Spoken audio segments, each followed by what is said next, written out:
Hey guys, it's Keith.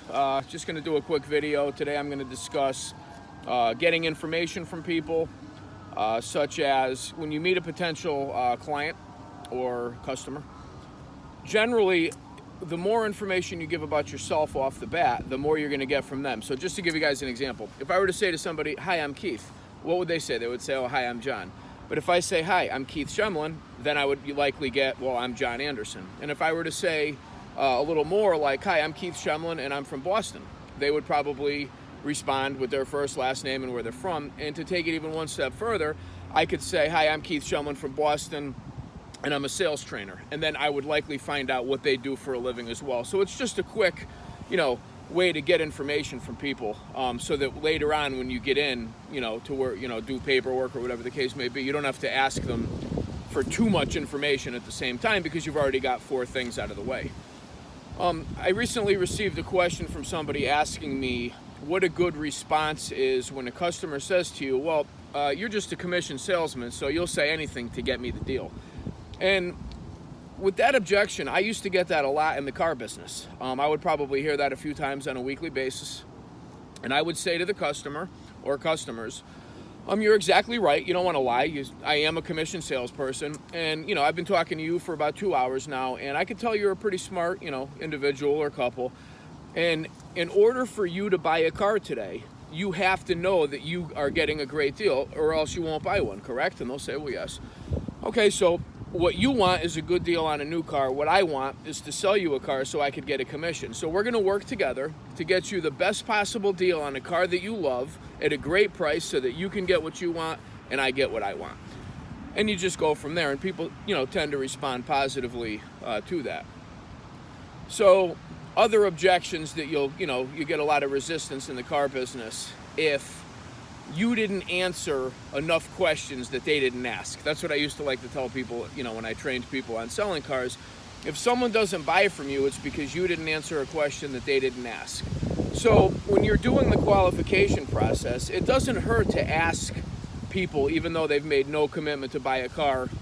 It's, the assume the sale strategy. So assuming the sale, would you need new plates or are you going to transfer plates from your old car? And that's a trial close too. If they answer that, "Oh, we would need new plates," that's, not only indicative that they're interested in buying, but it also tells you that you're making progress. Another thing you could say is, "All right, so on the new car that you might be interested in purchasing today, is this something you're going to use just to go to and from work, or do you think you might be taking it on family vacations and whatnot?" And by them answering that question, "Yeah, I would definitely take it on family vacations," or "No, I would just be driving it back and forth to work every day and maybe to the store on the weekends." What you're doing essentially is you're getting that person to assume ownership and feel themselves in that new vehicle. So there's little things that could be said, throughout the process to increase the likelihood of that person buying. I don't know if you've ever heard the old sales tip that if you could get a customer to say the word yes as often as possible, that they are more likely to buy. And when I was first into sales, I didn't really understand why. Why would I want my customer to say yes, yes? And the reason is there was a study that I read about several times since I first started selling. And the study was along the lines of that 3,000 people were brought in somewhere and they were separated into 3 groups of 1,000 people. And all 3,000 were told that they were here today to test the durability of headphones while they're moving. So the first group of 1,000 put their headphones on and they listened to 3 songs followed by a story about a local university that was considering raising the cost of tuition to go there. So the first group of 1,000 was told to listen to the 3 songs in the story, and while you're doing it, go like this. And again, they were told they were testing the durability of these headphones while moving. The second group of 1,000 is going to listen to the same 3 songs and the same announcement about the university that's going to consider raising tuition costs, and they're told to stay completely still while listening. And yet the third group of 1,000, same 3 songs, same story about the university raising tuition, they were told to go like this the whole time they're listening. And would you know that at the end of the 3 songs in the music. The majority of the first group that was told to go like this, when asked, do you think the university should raise tuition costs? The greater majority of them, I think it was 97%, said no, we don't think they should.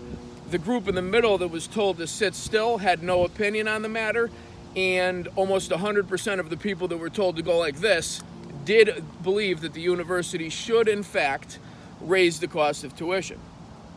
So there's something, you know, psychologically to be said about just yes, yes, yes, and then, you know, would you like to buy this, you know, product or service today? And it's, you know, the likelihood of them saying yes is proven to be, you know, substantial. So, you know, one quick way you might be able to get somebody, say you're selling cars and a mother and father come in looking for a vehicle for their daughter or son that's just about to turn 16, you might say to them, well, you know, sir or ma'am, is, you know, in the new vehicle that you might be looking to purchase for your teenager, is safety an issue? And of course they're going to say yes. You know, and you just want them to say yes as often as possible. And little things like that, believe it or not, are what build you up to getting, you know, the sale at the end. A lot of the tips that I share and practice on a daily basis in my own sales may seem insignificant, but it's a process. So, you know, I used to say when a customer came on the car lot, I'm no longer in the car business, but when a customer came on the car lot, it was as if they had a brick wall in front of them that you have to take down piece by piece. And all these little tips, building rapport, overcoming objections, assist in that procedure. So hope you enjoyed the video. If you did, do me a favor and hit like, and I will be posting again very soon. Thanks, guys.